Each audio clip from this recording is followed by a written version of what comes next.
Depression. What exactly does the word mean? Is it just being sad or low for a long time? Well, this is what most people make out of it. But depression is a hell lot more than that.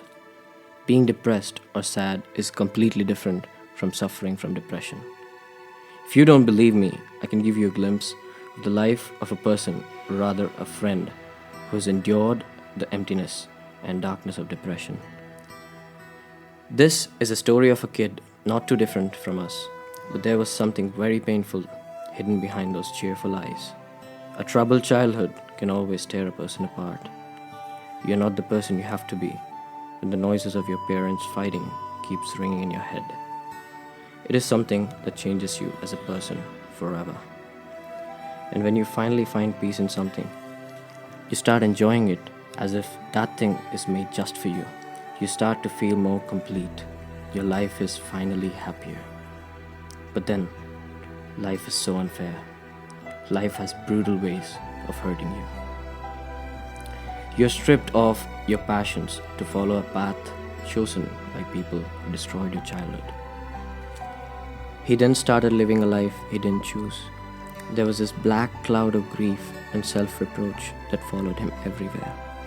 His lifeless body used to wear a fake smile day in and day out. He used to feel this emptiness from somewhere deep within, and it was slowly consuming him. All the things he liked and adored started becoming boring and worthless. Nothing at all gave him pleasure. He would stare into the oblivion for hours and hours and think nothing. He barely used to get out of the bed. He now began to think that this is how it's going to be. He now thought that happiness can never cross paths. He even started feeling that he deserved all of this sadness and gloom.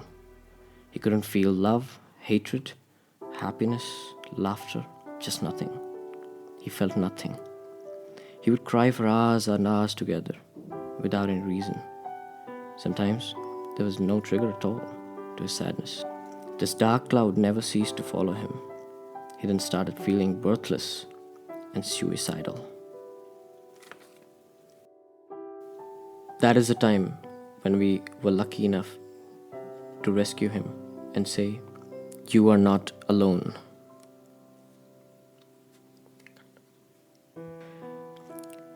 This is what depression does to you, my friends. It's a dangerous condition which needs professional help.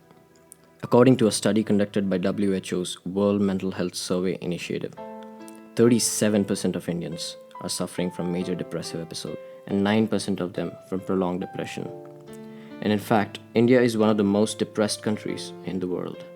And because of the intangible symptoms, it's hard to find who might look fine, but actually is struggling. According to the National Institute of Mental Health, it takes an average person suffering from mental illness over 10 years to even ask for help.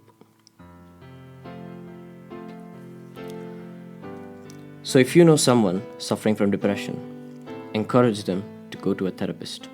If they feel guilty or ashamed, point out that depression is a medical condition, just like some other illness, say hypertension or diabetes. If you haven't experienced depression yourself, avoid comparing it to the times you felt down. Comparing it with temporary sadness just makes it worse for them to open up. Fun or motivation cannot fix it. Depression is an overwhelming feeling of numbness, which requires professional help. So the next time someone opens to you about depression, don't say, "I've been sad too." Listen, my friend, just listen.